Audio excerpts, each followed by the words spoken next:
Welcome to the PDX Music Biz panel. First of all, my name is Jason Fellman. I'm the moderator here. I want to thank the Doug Fur for allowing us to do these here. Please give them a hand. They give us an amazing deal in allowing us to do this here, so we appreciate the opportunity to support you guys. My partner here, Vortex Music Magazine. Yeah, give it up for those guys. All over Portland making things happen. Also, a new group that we've added recently, Audio Globe, who is here. John Joy with us tonight. John, where are you? Oh, there he is. Say hi to John, Audio Globe. So thanks to John and Audio Globe, we can now webcast these as well. So if you want to see that later on, just make sure you check out the Vortex page or look in the event page as well. Now, John, also, I know that we're going to be doing some... rolling out some new features with the Audio Globe, and you're going to tell us just a second. Where'd you go? Oh, I was going to have you talk about it, but looks like you're busy. So anyway, I just real quick on Audio Globe's behalf, they're working on some really cool models for doing crowdfunding or crowdsourced types of live music applications, things that basically allow you to earn revenue off of your live shows. So we'll be telling you a little bit more about those in the future. All right. Let us get to the panel. And before I start, also mention that this is also very interactive. If you haven't been to these before, usually the audience takes over pretty early. If you have a question, we have a microphone. Please go up to it. Make sure that you're close enough to the microphone that we can hear you. All right. I'd like to introduce our panel. We are going to be talking about how to create, market, sell your merch. Actually generate some revenue. It's very hard for musicians to make money anymore because all the revenue streams are going away.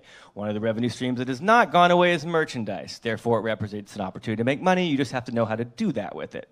This is, by the way, the first of a three-part series called Get Paid, and we'll tell you about the next one here before we leave today. So all three of these are designed to help you generate revenue for your musical endeavors. All right.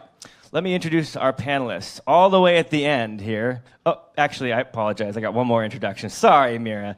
This is actually probably the most important thing I can say today, too. So one of the new partners here that is big on the scene, you've probably seen a lot of posts about this, is Music Portland. It's a nonprofit. Yeah, give it up for Music Portland. It's really our first nonprofit trade organization that is literally advocating on behalf of the economic force that is the music scene. So Mira McLaughlin is here as the executive director of the organization, who we are now partnering with to produce these events ongoing. Mira, just take a second and tell them what's going on with Music Portland and tell them about the meetup tomorrow night as well. Yes, absolutely. So Music Portland, the MMA just passed because musicians and music businesses stood up together nationally and made something good happen. Let's give it up for that. Austin has a much more music supportive local scene because musicians and music businesses stood up together. Nashville started early and stood up, and the city recognized it was important. Portland has this organic, incredible music ecosystem, but we've never stood together. We've never acknowledged our power.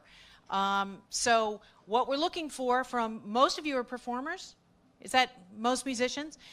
It's free. It takes 2.5 minutes. Go in to musicportland.org. Do it while you're here. Nobody will think you're rude.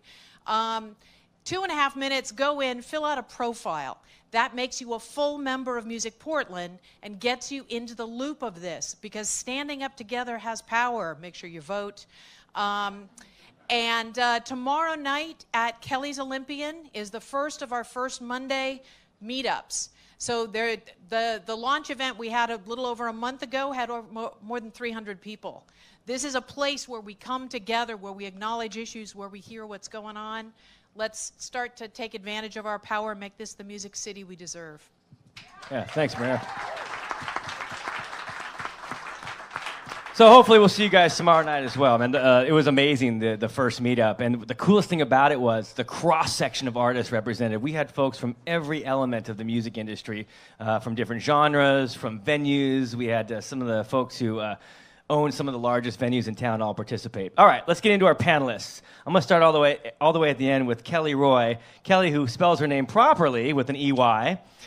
And she is the founder of Portland's makerspace, ADX, which is a fascinating outfit. I'm just learning about this. I really dug in. But tell them a little bit about what you guys are doing over there. It's amazing. Sure. So ADX, we're just around the corner. So we're on Southeast 11th between Oak and Stark. And basically, we are a space where people come together to make things together. They share tools and space and resources because all of those things are very expensive. So we join forces together and share in those expenses. We primarily teach classes. So you can come in and learn how to make your own merch. For example, we have screen printing, and we have a laser engraver that's really cool for making specialty merch. And then we have a metal shop, a wood shop, and a jewelry studio. So you can come in and learn how to make things, and we even have people making their own instruments. So that's pretty cool. Right on. Yeah, definitely worth checking out. And the website, because it's ADXportland.com. There you go. ADXportland.com. All right, next up. So indie labels, independent record business is obviously a big part of the lifeblood of Portland's music scene and what we're known for. And this gentleman is definitely right at the forefront of that. From Good Cheer Records, we've got Blake Hickman, everybody. Blake Hickman. Real quick, just tell them a little bit about Good Cheer and what you're all about. I think for us, we started actually 4 years ago today, functioning mainly as a tape label. Since then, we've started doing actual, vinyl records, and our audience has, really grown to just within one peer scene within Portland to, a worldwide audience to an extent. And, we're sending records and tapes all over the world. And so, I think for us, the main thing is just that we work with bands who are very young and not very established. A lot of our bands have never toured. A lot of our bands have never gotten national press. A lot of our bands don't have streaming numbers that A&R folks would look at and see dollar signs. And that's because for us, it's ultimately the music that's the most important thing. So I guess that's the short version. Perfect. Yeah, and definitely a relatable scenario, I think, given that even a lot of the most experienced folks in music haven't gotten opportunities to tour. So it's some of those problems for Universal, young and old. All right, our next panelist here, I'm totally biased because she works on my team, but we call her the Sheriff. This is a merchandise manager extraordinaire for my company, JFL Presents, as well as festivals Hair Fest and Wild Hair Country Festival. She's also the first call for a lot of the national merch operations when they come touring through at places like the Elon A and the like. Miss Cheryl Bland, right here for you. Thank you. Give him the 2-minute overview of what you do in the merchandise world. Oh my goodness. I put together some notes. Hopefully you grab some of those.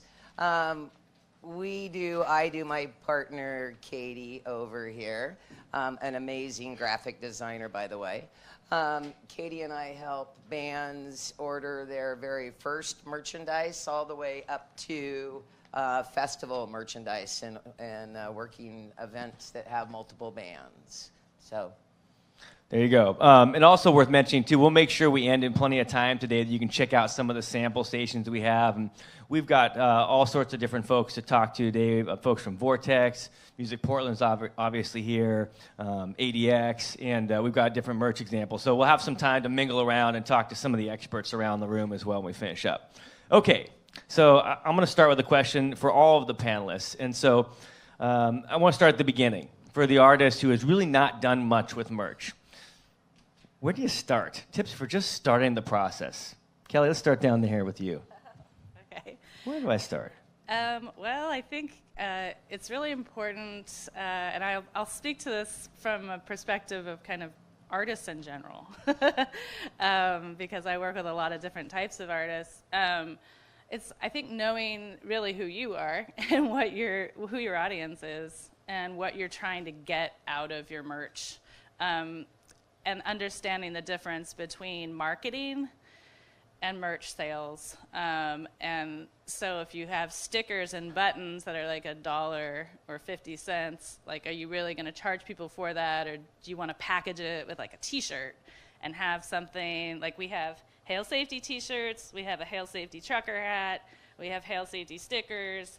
And we have our hail safety card, which you guys have on your seat. So it's just like a simple, like consistently branded, Get that mic up consistently there. messaged package of things. And I think also, just having things that are at different price points. But I don't know, like the idea of selling people things for like $1, like, I don't know, I would like package it with other things. But you're spending your own money, so hopefully you want to get it back. And so thinking of it, and a lot of, I think I struggle when I work with a lot of artists because they're doing it for art's sake. They're a craftsperson. They're doing their music. It is who they are. And when they start focusing on it as a business, on how to make a living, it kind of ruins it for them, especially in Portland because we're so like anti-establishment and like fuck the man and like money sucks, you know, but we're just trying to make a living, pay your bills, pay your rent, maybe put a little bit aside, maybe go on vacation, you know, or money for touring, you know. I mean, there's lots of reasons to really care about, you know, selling your stuff. And I think I mentioned this when we spoke before. If you don't like selling things, then I think it's helpful to find somebody who does, who's like a friend or who's somebody, a fan.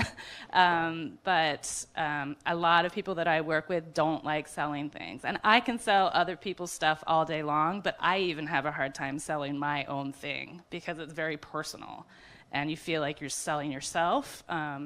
But yeah, I guess the place to start is really having a thoughtful conversation with yourself or your band members about what are we trying to accomplish with our merch and what does that mean for our overall ability to thrive and keep going as a band, as a company, as a business.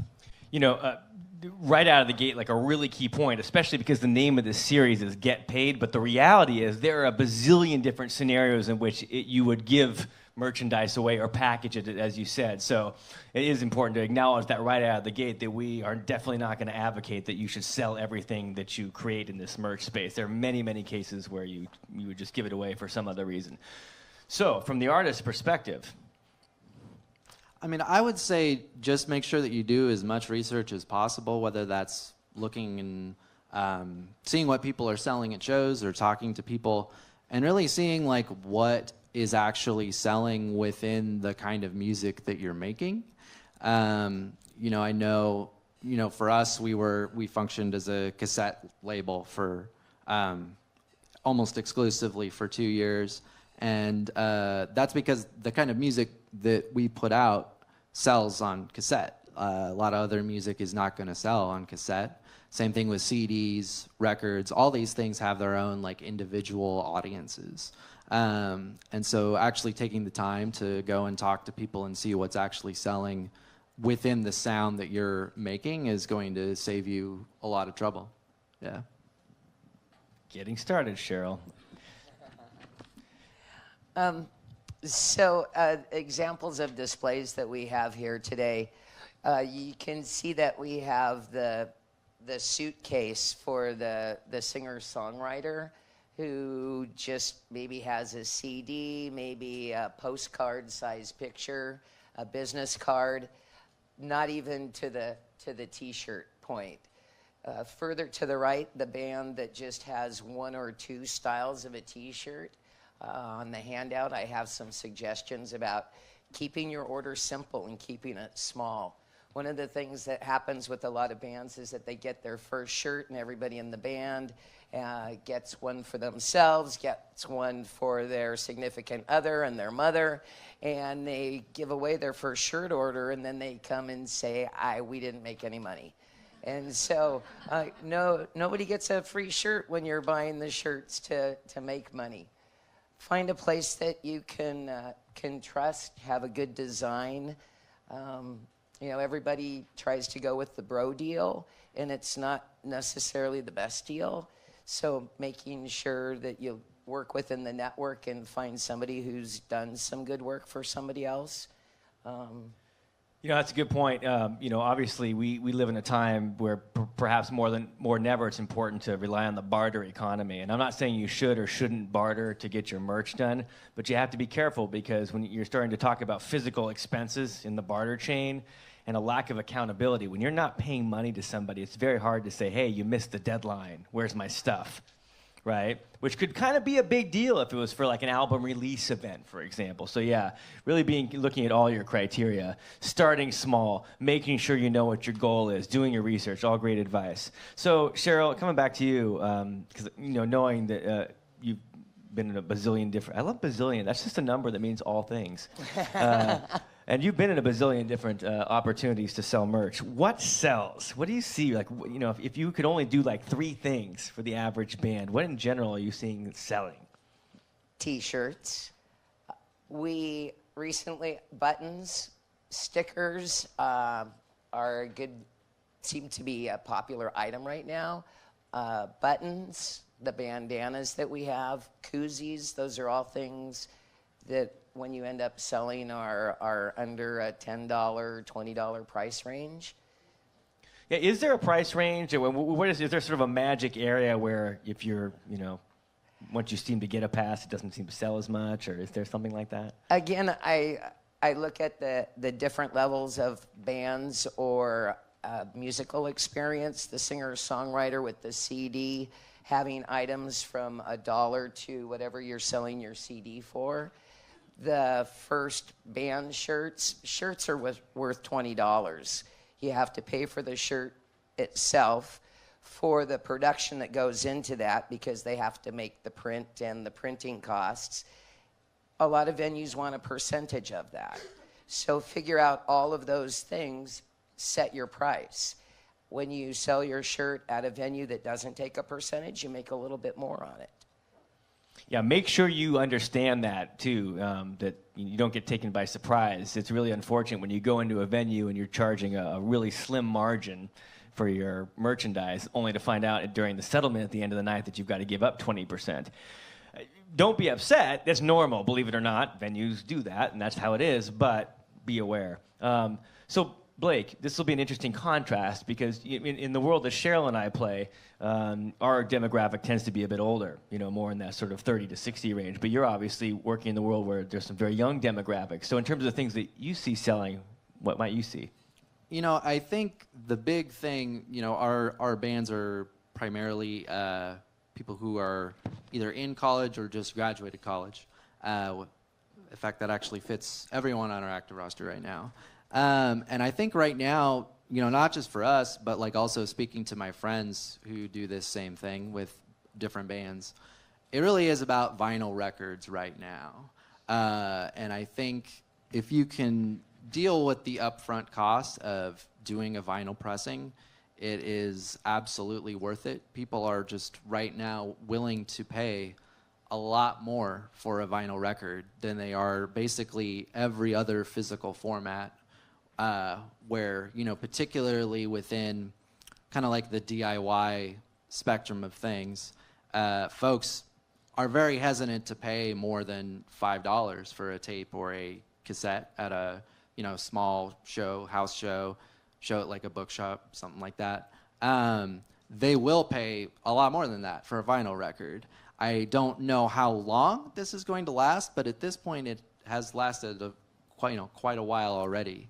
And so I do encourage folks, like if you are serious about this and you have plans of not just putting a record out, but actually supporting that record by touring it, playing a lot of shows, doing a lot of stuff to promote the record, videos, all these things, it really is worth that investment to try to get some kind of vinyl pressing, even if it's just a short run with very limited packaging. I think it can definitely pay off for you in the long run. The big thing for us that we've started doing is selling records to vinyl clubs, and that's kind of the biggest thing that's made doing this even like somewhat financially sustainable, I guess. Beyond that, I would say like really thinking about a unique product that you can offer people that fits well with your band's aesthetic or your fan base or the music you put out.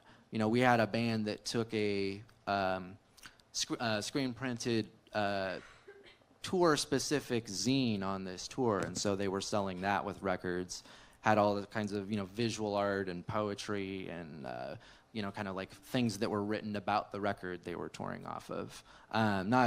Obviously not everyone is going to want to do something like that, but I would definitely recommend thinking outside the box with stuff, because especially people that go to a lot of shows, you tend to just see the same things over and over again. So that would be my 2 things, I guess. You guys are like segue machines. This is so good. So speaking of making unique things, so let's flip this around, right? Instead of what's selling, what are you seeing people making? What are some of the really cool things that you've seen come through the shop that you're like, oh man, that would be a really great merch idea? Yeah, well, we actually work with a lot of local companies like Cascade Records when they're doing record pressing, and they're doing like specialty prints, which is really cool, like vinyl etchings and stuff like that. So that's kind of getting on the extreme end of vinyl, not just vinyl, but like I used to collect colored vinyl. I still love colored vinyl, but like now you can laser etch vinyl. Box sets and packages, and kind of putting things in, kind of a laser engraved wooden vessel of sorts. I've seen that. I mean, definitely people are making their own t-shirts. You can make your own buttons. Button makers are really affordable. So if you are super DIY and like that, which I find a lot of musicians are, and a lot of makers are musicians, so making your own buttons. We have a vinyl cutter at ADX, so you can make your own your own vinyl stickers. So yeah, I mean, I see kind of the typical things, but then these like specialty sets, maybe for more established bands that have more of a repertoire that they can like put all of it together in kind of a packaged box set. So I think it kind of depends. Like the audience thing is really important. What older folks like myself might buy versus what the kids are buying these days is very different. Valuing, how they value things. I think it's really interesting because, this new generation is living, is kind of growing up in this everything is free world, and it's just nothing is free. So trying to find things that resonate with your audience. I think that's probably the biggest thing, is knowing your audience, who you're making these things for, and I don't know. I keep thinking about like when I think people are more likely to buy things in general when they feel an emotional connection. So super fans are one thing, but if someone's coming to your show for the first time, like your show needs to be a great experience, and having like interesting interactions with your fans, and being really available and accessible when you're first starting out, I think is really important. And getting feedback from your fans. Like, I mean, that's kind of the day of marketing right now, is like most companies ask you what you want and you tell them, and then they make it and then you buy it sometimes.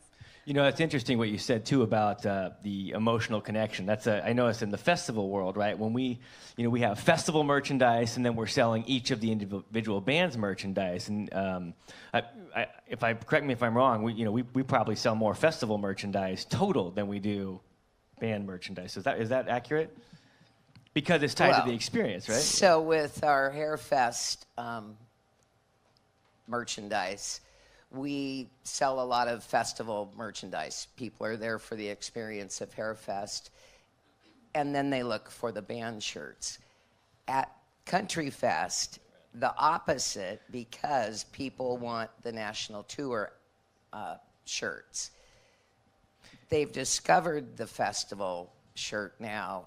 I anticipate, as we become more prominent in the festival world, we'll sell more event shirts themselves. We did see, it was great because the national artists themselves wanted our festival shirt, and we're seeing the festival shirt on the national artists as they're touring.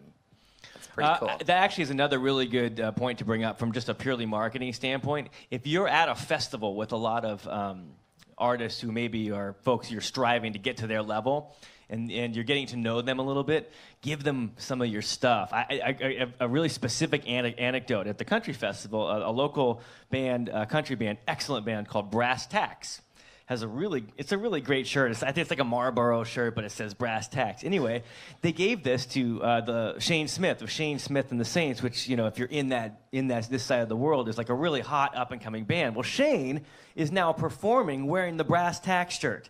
So every time he performs, Brass Tacks get to share that photo, and they're starting to like draw a connection with this band that's doing really well. So yeah. Strategically, even if you're selling your merch, there's always a strategic time. Trust me, give one to the festival producer. It's a good idea. All right, so we got some questions. So I don't want to skip over those. So I'll start here. Step up to the mic. Speak into the mic. Hello. You were mentioning vinyl sells for more. Can you put a number on that? I can put a ballpark on it. I've seen very, plain vinyl records sell for as much as like $25 or $30, either at a show or online through Bandcamp. I think some people also sell them a lot cheaper than that. I've seen them in like $10. I think the thing is that with vinyl, what makes sense about it is that because the runs have to be fairly large, your price point is going to be pretty low, or your upfront costs per unit are going to be very low. And so even if you are selling it at 15, you're selling something that cost you between $3 and $4 a unit if you did it correctly, hopefully. And so that helps make that whole enterprise sustainable, I guess. It's just the profit margin is going to be a lot larger, I guess.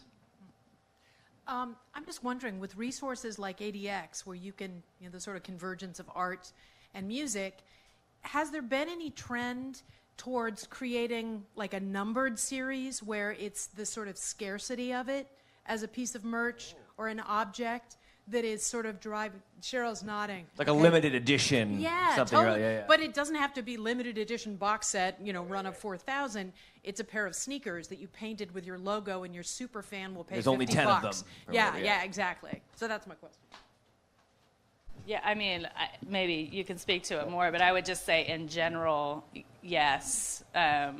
Limited edition runs of anything, right, I think are more, that gives you that feeling of like, ooh, only I'm going to have it. Me and like 9 other people are going to have this really specialty thing, and, and every year you pull it out and you're like, oh, it's so cool. I'm so glad I bought that, But, yeah, I think that, and then the co-branding thing I think is really interesting. We see that a lot in my world, where that's how people expand their market reach, is they find people who are influencers, and they are co-branding with those people, and in some sense there is that kind of specialty feeling to that as well. Like recently, I think Aaron Draplin just made a T-shirt for Mark Maron, who's a comedian, and so it's like, these powerhouses are kind of like expanding their reach. People that listen to Mark Maron had never heard of Draplin, but people who were in Draplin maybe hadn't heard of Mark Maron. And so I think that's a really great way, especially with like established bands, bringing younger bands on. Didn't the Beastie Boys, Madonna chose the Beastie Boys to tour with in the very beginning, and she was super big. And so if you're a really established band and you like a younger band, you can help them along by, co-branding, and maybe those things are also limited edition runs of things to make it feel more scarce. I have a response also. So one of the things that we learned in the festival world, one festival we ordered all of the same kind of shirt, 500 of them. Oh, is that the first year? Yeah. And gosh, there are a lot of them at Goodwill now. we had a lot of those Hairfest 5, shirts they're limited left. edition, only 500 of them in circulation. The next year, looking at the same number, but we ordered 5 different colors. So we didn't order any more, but we created limited numbers with what we ordered. If you're starting out ordering your first set of shirts and instead of ordering all one color, splitting up your colors, ordering half t-shirts, half tanks. So diversifying within what you are ordering. And it makes those appear to be limited editions. It also, people who see you more than once will want to come back and they look to see what don't I have. You know, there's an interesting statistic that Travis gave to me. He said something to the effect of, like, I think it's black shirts outsell all others by like 50%, right? But I would love to see the other statistic is what percentage of them actually get worn. Because I got a lot of black concert shirts sitting in my closet, and I don't wear any of them. And the point there is that sometimes you have to make an artistic choice, too, because we all know that the black shirt's going to sell more. But is that ultimately what represents your band? You want people out there wearing? I mean, nothing wrong with black shirts, but, you know, a lot of your colors might be different. So anyway, let's see, what else? Pricing. Let's say about displaying the merchandise. And we've got some examples over here. But so you got this great, you know, we got these shirts, we got these, you know, hats, whatever, albums. In terms of placement in the venue, in terms of the types of displays, who's working them? What are some of the considerations when you're actually setting up on site where you're going to be to sell that merch? Who wants to take a crack at that? I mean, I'd be there. I'd be by the front door, easily accessible. I mean, have somebody who actually likes talking to people. Like, I love when I walk up to a stand and, like, it's like, you know, no eye contact, and it's like, okay, it's just like going to any market, you know, when somebody's not engaging you and, you know, whatever, maybe even wearing the merch, you know, somebody who's like rocking it and making it look cool, and who really likes talking to people and talking to people about the music and what they're into and really engaging with people. Yeah, and then, you know, making it look like you care. I mean, that's like, give half a fuck, you know, about what it looks like and like how it's set up, and, you know, don't just plunk it down and walk away. You know, like, try to make it look like something that even might reflect who you are, you know. And if you want, you know, the suitcase, you know, that has a certain aesthetic. You know, the lights, you know, is it a burning candle with wax all over it? Like, whatever it feels like, something that I guess just reflects your own personality. I mean, people are buying you at the end of the day. They're buying, you know, a piece of you. So what does that look like? By the way, I'm going to make an absolutist statement here that I completely stand behind. You better be huge to not do this. When you're done playing, your next stop is not the bar. It's hardly even the green room. It is the merch table. That is your number one opportunity to sell your stuff. There's really, I mean, unless you're like are literally afraid of people, which I could get that, I understand, but unless you're that person, you've got to be there every single time. Other thoughts on placement? If we display? If you're touring, don't leave vinyl records in your van. Sage advice. That's tip. Doesn't matter if it's or your instruments. My God. Yeah, but yeah, if it's anywhere from February to November, don't leave vinyl records in your car. Even if you're just going like to 7-Eleven or anything like that, have someone take the vinyl records out of the car. I think beyond that, it's just. I think making sure that someone is present there at all times. So if someone has questions, they can ask it. And also, if someone wants to just try to take something, you have someone to stop that from happening. I don't know. This seems very common sense to me. And I'll be honest, I don't really get involved too much on that side of things when I have bands on tour, because I'm not able to just kind of drop everything and go with them.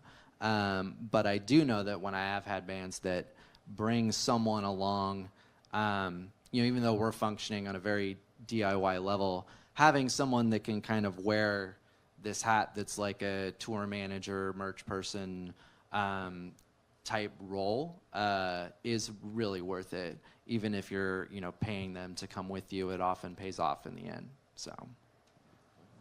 The other thought on that too is that no matter what ilk of display, it's a good idea to have some light on it, because most venues are dark, so it'll attract some of the attention to have it well lit. you have something you want to throw in there? Just again, you'll see a variety of displays. Spending a little bit of money.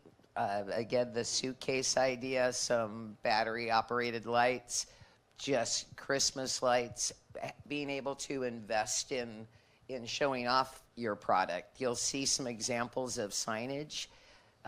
Presenting yourself in a legit way, having clear signs, repeating your logo, being at the merch booth, having something to sign. Always have an email sign up there, man. I know it sounds insane, but email is like the one reliable piece of information you get. You know what I mean? It is 100 times more valuable than a like, a follow, a share, any of that, because it's more permanent than your physical address. So there's your email opportunity.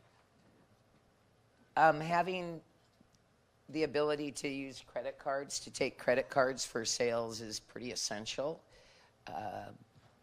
Some venues, it's hard to get the Wi-Fi connection, and it certainly impacts your sales. But having some way for people to purchase your items using a credit card. Got a question right down here. Well, it was more like a comment and observation, because when you were talking about leaving vinyl in the van, and then I was thinking about, things getting stolen. And so I actually did witness something, and fortunately called the police on this woman. It was in Fairfax, California, at their farmer's market, and these Peruvian artists were playing, and, they couldn't have been well off or anything. And so I saw this woman walk up to their merch table, and she was wearing one of those basket papooses on the back, and for some reason I just kept watching her. I guess I must have been, intuiting something, and sure enough, she grabbed a cassette, threw it in her papoose, and walked away. So just keep an eye out for that kind Watch of your thing. stuff. Yeah, Yeah. and watch, even if you're watching somebody else's gig, like poor starving Peruvian musicians, keep an eye out for them. Yeah, look out for your fellow musician in these environments. Absolutely, good advice. So real quick, economics, right? I just want to touch on something.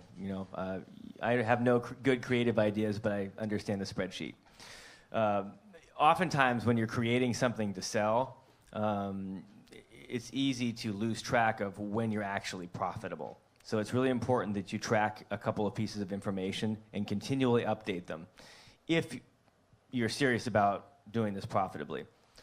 And it's just two pieces of information. One of them is how much you spend. I know this sounds obvious, but most people, when they look at their profit and loss, they'll just look at the cost of the shirts and what it costs to order them versus what they sold them for. But you've also got, you paid the designer to make the design.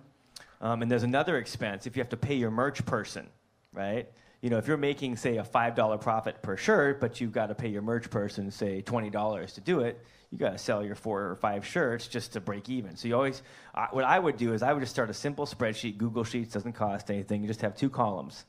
And one of them says expenses, and one of them says income. Every time you bring some money in, put it in the income column. Every time you spend something, related. It's a cost, whether it's a cost of the actual good that you sold or the labor that you used to sell it. Put that in your expense column, and then just have, total it up, right? And you're not making money until that's a positive number. And I guarantee you when you track it, this is sad to say, but you're making a lot less money than you think. But it's really important that you do this so you understand. It'll help you set your pricing. It'll also help you understand how much you need to sell in order to break even. Any other sort of financial thoughts? It's really a simple equation, actually, but most people don't pay attention to it. Yeah, I think that's probably the number one thing, is just learn the basics of a budget. It will just make you feel so much better. It's like knowledge is power, even in your personal life, right? If you know where your money's going, then you know where you can cut it so that you have more of it when you need it. And I see this all the time. I have this curse of loving spreadsheets as well, and accounting for things is really important. How do you account for your time? And how are you accounting for things that you're spending your money on, your gas money, all of the things. I think it's really simple to put it all in a spreadsheet, and then you learn some basics of running formulas, and it'll just do it for you. So yeah, I think I think it's important. You have to track your money in order to know if you're making any money. Yeah. I would say too, don't undervalue your time.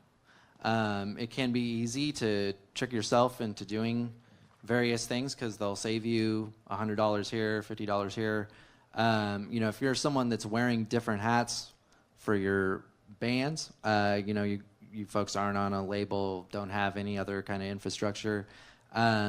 Consider the impact of something that's going to take more of your time and take you away from doing other things, like writing songs and practicing and stuff like that. Oh, that. Frankly, because I've done that before too. I'm always looking for ways to save money, and did an entire run of vinyl records that came, unassembled. So I'm having to put the records together, inserting the record into the jacket and putting it into a poly bag with an insert. And that process wasted almost 2 days of my time, and I did it, and I did, figured out the cost. I saved about $200, but I'll be honest, I don't really know if it was actually worth saving that much money, not just with my psychological impact of having to do that, but also just the amount of stuff I could have been doing other than that. So the business term, which some of you are familiar with, is called opportunity cost, right? Which is, what could you have been doing with that time or money rather than what you actually did with it. So, and yes, it sometimes is a very much a painful self-analysis. Question? Yeah, question. So I'm looking at merchandise more to promote my mastering services, and so I was wondering what kinds of things people like to get as gifts. What is it? A coffee mug? Is it a T-shirt? What in your experience actually do people want? I have this. It might not relate at all, but it is my favorite example of a promotional thing that was sent to media influencers. And it was when Leica put out Paranorman, and they hired Wyden and Kennedy to do their advertising campaign for it. And they came into ADX, and we made them these coffins with laser engraved lids that had the character dolls and their story inside of it. And then they buried it in a crate of dirt with AstroTurf on the top with a shovel. I know, right? And so these people, it was all over social media. These media influencers were breaking open this crate. There was dirt everywhere.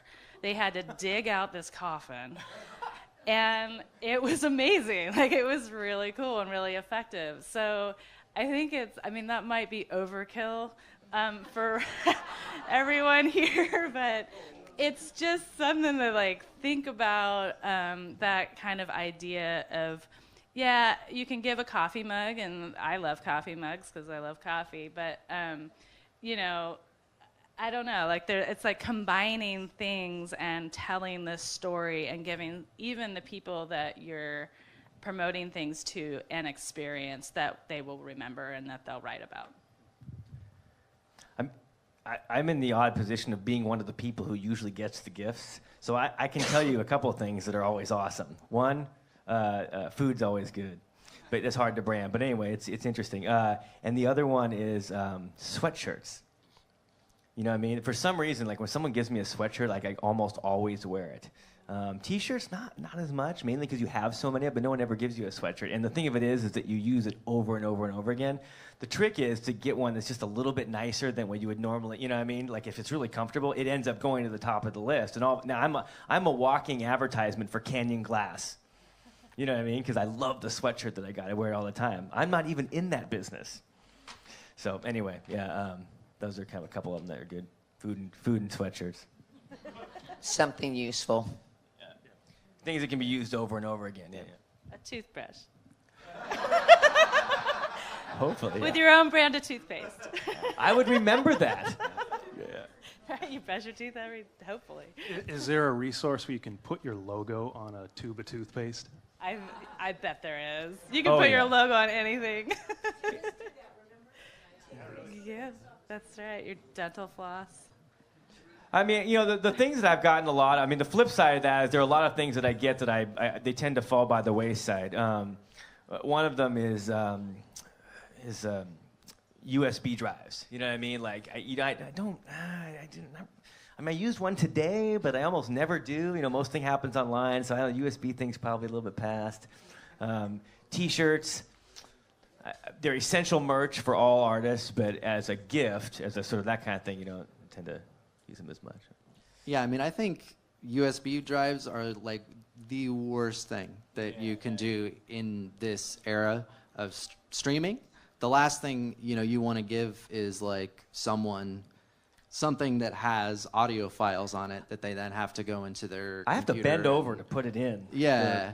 Yeah. Exactly. Work. At this point, if someone's listening to something digitally, they're streaming it in almost all cases. And so giving someone a USB drive is kind of like, I remember this great point when they were talking about the differences between, back in 2008, the Obama campaign and the Clinton campaign.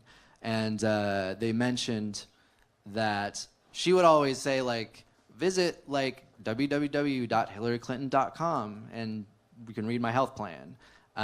Whereas Obama would always be like, you can read our healthcare plan, it's on our website. Because he's aware that people know how to use Google and find stuff. And so giving someone a USB drive at a show is basically like, what's up, I'm from 2010. It's still great back here. Check out this USB drive. I had a friend that like spent a lot of money making branded MP3 players, which was just like, one of the most bizarre things I've ever heard in 2018.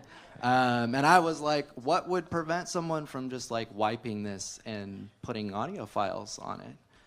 And he's like, well, they're proprietary audio files. You actually can't take them off the player either, which just made it like sillier to me. Even less useful.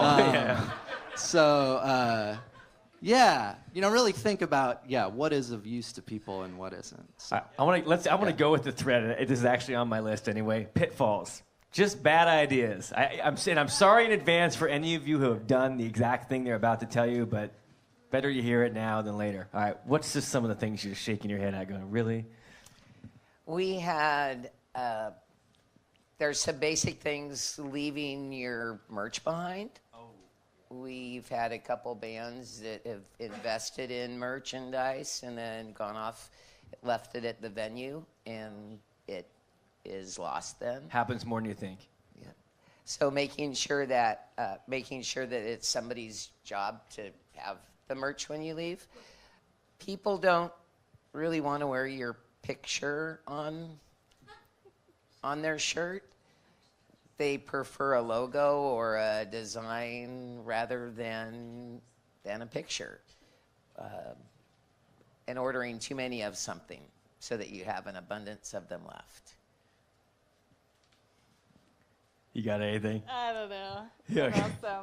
You'll you have to throw somebody under the bus in order to share. I don't want to hurt anybody. It's a sensitive crowd. Yeah, no worries. I don't know who's here. All right, cool. Other questions before I move on here? All right, so let's get into something different. So you've made some determinations. You've done your homework. You've kind of got, okay, I'm ready to make X, Y, and Z. When you're looking for people to produce these things, if you can't do the DIY approach, if you're doing something, you have to hire it out. What are some of the considerations? What are some of the questions I should be asking for vendor X, Y, and Z? Some universal questions. I believe in the importance of networking, and so I would ask other people who have had merchandise made who they use, Phantom Chicken, and go with somebody that you know. It's easy to go online and find some company somewhere that will do something for you. A lot of times that requires quantity. A lot of times that involves shipping. If I'm doing business with someone locally, if it's crunch time, I'm in their shop and they're working for me. I'm not waiting for a delivery person somewhere. It's also, about the, I mean, in Portland, it's not a big sales pitch to say, buy local. But I will tell you, just from a pure dollars and cents standpoint, even if you pay a little bit more to do something local, we found that just the fact that you did that means something to the buyer. And they're actually, I think you'll sell more units being able to tell the story of a locally sourced merch product locally. So I definitely think you'll find a slightly higher price, but the combination of service, so the ecosystem, I mean, there's definitely brand value in going that route. I would say for me, a big thing when I'm looking at working with someone new is just finding out like what their like make good policy is, because accidents do happen, and you really want to be working with someone that will make those things right and not go out of their way to make what happened your fault and say it's not their fault and throw their hands up and walk away.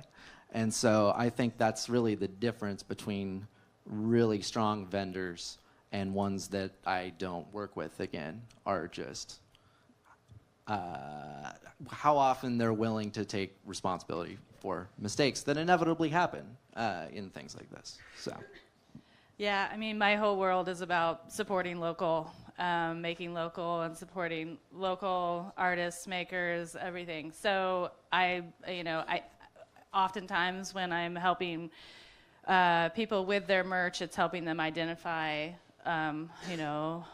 the button makers or somebody who cares about where their T-shirts come from. I think that's a big thing with T-shirts. There's some T-shirts that I just will never wear because they're horrible material.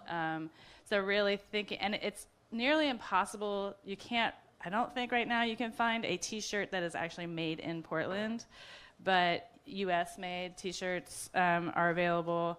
The material, getting samples to make sure that they're wearable, like nice and soft, and something that people will wear, and establishing those relationships. And this is something that I think is true across any physical made thing. It's your supply chain. These are your vendors. They're going to grow with you.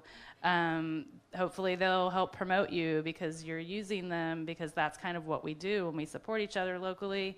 So that can have a lot more brand power if you are creating this network of local makers who are making your own or making your merch for you. And yeah, the quality of things. I think it's helpful to think about how long things are going to last. Right, we're living in this highly disposable world. And where we're just consuming a bunch of junk and then throwing it away. So thinking about how can I make things that people will actually wear and that will last long and that will be something that supports the local economy. I think that's all good stuff. Hi. I know we're talking a lot in the generic, but for a band who's really starting out with these sorts of things, do you guys have actual recommendations of merchandisers that you use, or even lists, or are those even names that you would give out? Yeah, I do actually. I think it depends on what you're looking for. I think both, if you're looking at cassette, vinyl, CD manufacturing, I think using a broker for that is actually very helpful when you're getting started. We have quite a few local companies, Crave Dog, A to Z Media, and those folks have a very large volume of orders that they'll do with these manufacturers, and they're also really good at helping you troubleshoot things, and they have a wide range of experience to offer in that, we had someone do this, and then we had someone do that, and things of that nature. So I think if you're just getting started, working with a broker company like that with those manufacturing services is like really handy. Saturn duplication is really great with CDs, and they actually are like just down the street. It's run by this guy Jonathan, who's just great to work with, very responsive, great prices. And he's expanding to do a bunch of different things. I actually got him to do a run of hype stickers for me, which was nice because I really needed some at the last minute. And then yeah, that's really all I have to say. Sorry. But yeah, I think working with a broker, if you're not as knowledgeable, is very helpful. And then down the road, you can kind of look at targeting stuff that worked and didn't work, and then working more with more manufacturers directly, because you will end up saving money doing that usually. But I think when you're starting out, broker is great. So I'll mention that if you're interested in any of the items that we have in any of the displays, jfellstore@gmail.com. It's on our handout. Or you can talk with Katie or Colleen. Both of them help bands set up their first merchandise orders and are familiar with places locally to do that. Yeah, and I just say this is another reason why Music Portland exists as a resource. We have a similar thing in the maker world called Portland Made, and it really is meant for a place for networking so that you can meet the local folks making merch and start to establish those relationships. So, I mean, the strength and numbers thing is real. That kind of being able to give feedback about how it is to work with different companies is really helpful. So I would just say sign up for Music Portland. They've got an email list over there. Yes. Do it. Or go to the website. Yes, sir. Oh, yeah, Bill Lewis, Rainwater Records here in town. I'm hearing a lot about the things that we're doing and the things that we need to get. I'm running into this right now. Can you talk to us how important the lead time is? Because I think a lot of folks will just get the stuff and then that's the moment they do it when they should have been doing that, months prior. But just That's how a important great lead time question. Is. Thank you. In terms of yeah. I mean, if you're looking at vinyl manufacturing especially, the turnaround times for that can be really pretty wild, especially if you're working at some of the larger plants. It can be like 3 to 6 months. And so, yeah, I think that is another reason beyond just the upfront cost of a vinyl run is looking at stuff like that and really planning, when you're going to be available to tour on a record. You're really going to want to coincide that as much as you possibly can with when you're actually going to have the records. Sounds like common sense, but I've had some bands go on tour without records, and it's really not been very good. So, yeah, it's just another speaks to just like doing your research, basically. So if I was going to make this something, I'm gonna pick on the T-shirt because it is so prevalent. If I'm going to make a T-shirt, right, I decide today I'm going to make a T-shirt, Cheryl. How long should I allocate between now and when I'm actually going to have that T-shirt in my hands? I think that's the heart of the question. I'm going to say, what are you saying? Yeah, I'm going to say Months. 8 weeks. 8 weeks. Yeah. 8 weeks at least. Yeah. So having your art that you're going to put on it is key. Just because you have a design doesn't mean it's T-shirt ready, print ready. Having the T-shirt printer has to order the shirt in, making sure that the stock comes in, getting it printed. You want to have it days before your event, not waiting for it the day of the event. The better relationship you have with the person who's printing your shirts, the more you can compress some timelines, but really it takes about 8 weeks at least. You also have to be mindful of like where the places are that are most likely to mess up your schedule. The first one, I hate to say it, it's going to be the graphic designer. For two reasons. One, sorry, but this is true. You get different results with different graphic designers in terms of how quickly they deliver things. So that's one thing. The other one, too, is that just because you have a design doesn't mean it translates into a piece of merchandise. So, like, for example, you got to make sure you're working with a designer who understands the print process. Otherwise, they're going to deliver a file format that can't scale properly or can't print properly, or it's like needs to be inverted but can't. So you really want to make sure the designer understands print. And not all graphic design skill sets are the same skill sets. So you might have some people who really excel with doing more of the web-based graphics and whatnot but have never touched anything in the print world. So especially now, as more and more designers are primarily digitally focused and not print focused, as much as it was, say, 20 years ago, really make sure they understand print. Okay, what was the other question? Any other questions, by the way, here before we continue? Once you have a print-ready design, then it's usable for more than one product, and that cuts down your timeline if you're using a piece of art that you already have that's print ready?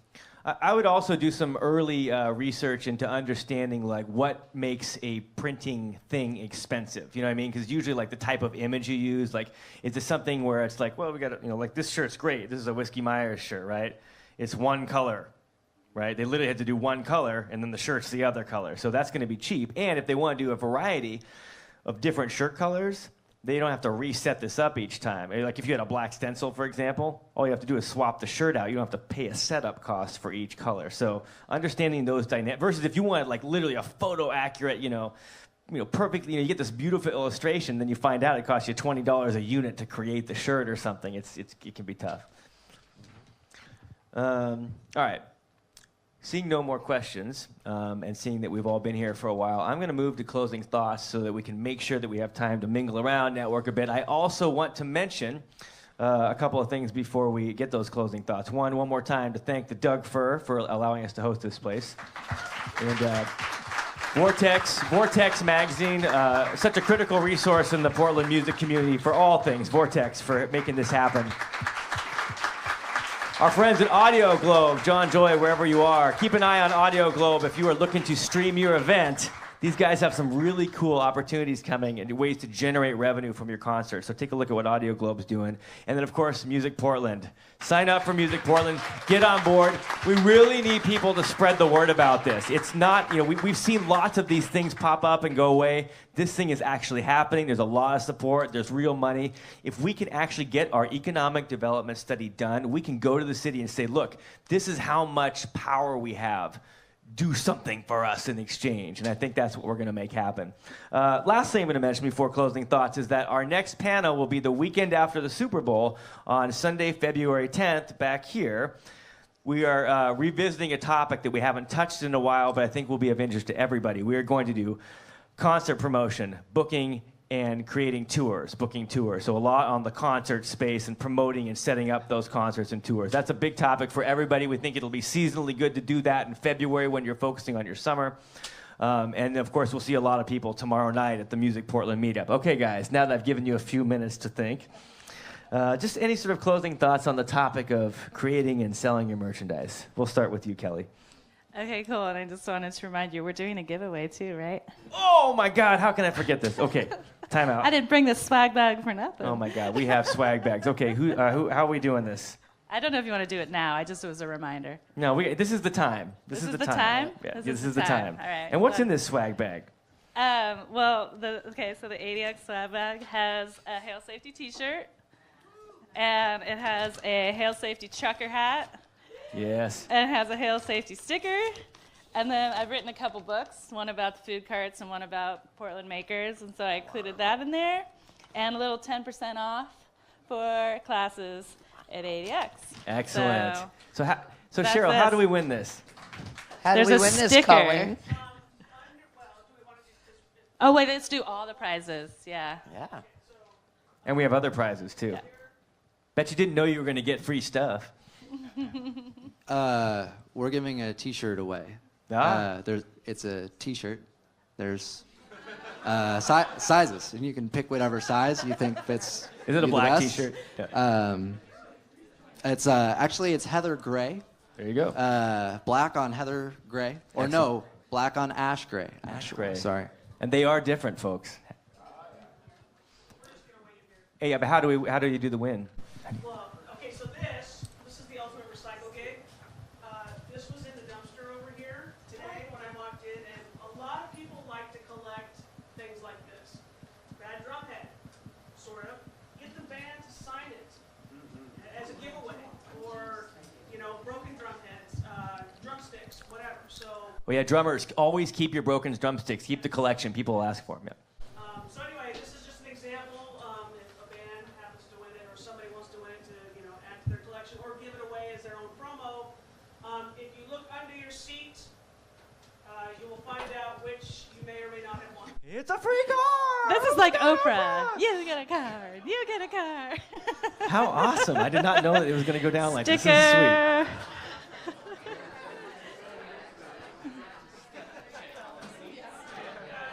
Swag bag. Yeah? Is that you? All right, here's the ADX Portland one for on that. Hold that for a second.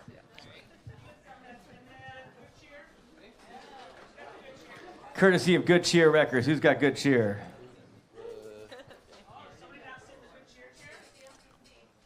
Somewhere out there, there's a good cheer chair.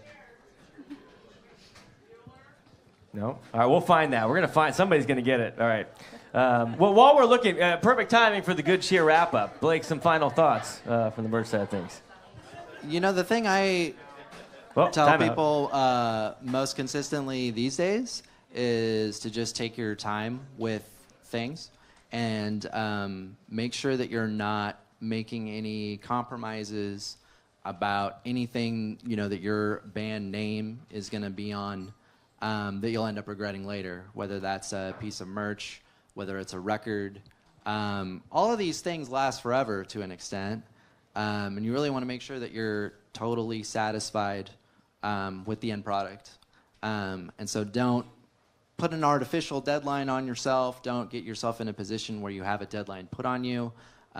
Really take your time and make sure that anything that has your band name on it, you're totally confident and comfortable with. Right on, right on. Did I actually get your thoughts, or did I go straight to the giveaway? I don't think I did. Yeah. Let's bring it back. Let's bring it back. Some thoughts? Okay. Well, I guess I'll just say if you're in this to make a living, then you're a business. And so you need to treat it as such. And a lot of the things that we talked about today around, like, this is about having a business plan. What's your plan? And it doesn't have to be this really burdensome document that you create or whatever, but just being thoughtful about, like, why am I doing this? What am I expecting it to do? How much do I really need it to make in order for it to support myself? Is it $3,000 a month? Is it $10,000 a month? And then how am I going to do that? And who's my audience? Like, these are just the basic elements of creating a business plan. And then your budget. So get comfortable with spreadsheets and learn how to do some basic things in them and really, really learn that. I mean, there are certain things I don't want to learn. Like, I hate QuickBooks, but I know how to use it and, you know, whatever. Like, I hire a bookkeeper, but at least I know that I can go in there and mess around with it. So it's like, you know, I hear a lot of people say, well, I don't like that. Well, tough shit. Like, you're doing this, so suck it up and learn it. I mean, for God's sakes, you learned how to play the guitar or the drums or whatever. I mean, that sounds impossible to me. So, you know, like, you can learn spreadsheets, trust me, if you can learn how to play an instrument and be a performer and tour. And, like, it's not, like, I think maybe changing the conversation with yourself around the importance of having a plan and having some goals and, you know, really making a go of it and really giving yourself a chance to be successful by having those things in place. And work together. I mean, have a spreadsheet party. I don't know. Why not? Business it's all plan the rage. party. You can share it with each other and then all get drunk because you're so tapped out or whatever. But I don't know. I think that's right my on. advice. Right on. Cheryl, final thoughts. I'm going to give a shout out to reliable merch people and having people who are good spirited and who can support your work. The people who work with the bands in our community, they have a positive reputation. They're not just there to sell merchandise, but they're there to provide information about the band, contact information about the band. Our merchandise areas are safe places at venues for people who are feeling unsafe for one reason or another to check in. We use our merch areas as a place that need a place for people who need a sobriety check. All kinds of places or all kinds of business takes place at our merch area, and so value your merch person. Include them in your plan. Make sure they have access at the venue so they're not arguing with the security people. Make sure that they have some supplies. Keep your supplies together so that you're presenting yourself in a legit way with legit people who are doing your work and representing you. Okay, having your drunk buddy might be fun on the road, but they're not going to make money for you. Excellent. Thank you all, our panelists. Excellent information today. Appreciate all you guys coming out. Sign up for. Oh, whoa, hey, time out. There you go. So, on the lists, what we have here is if you have an artist or a graphic designer that you work with and you'd like to recommend, you can put their name on there. We have Post-it notes on the table. Over here, if you have a place where you get shirts done, you can do that. Other bling and merchandise, and if you have places where you get CDs or vinyl done, go ahead and leave that information there, and we'll combine that information and get it out to you. Hey, all right. Resource. Very Networking. Cool. All right. Thank you guys again, one and all, for coming out. We've got some time to hang out here, chill together, check all the merch stuff, and we will see you tomorrow night at the Music Portland meetup and February 10th, the weekend after the Super Bowl, for the next meetup. Later.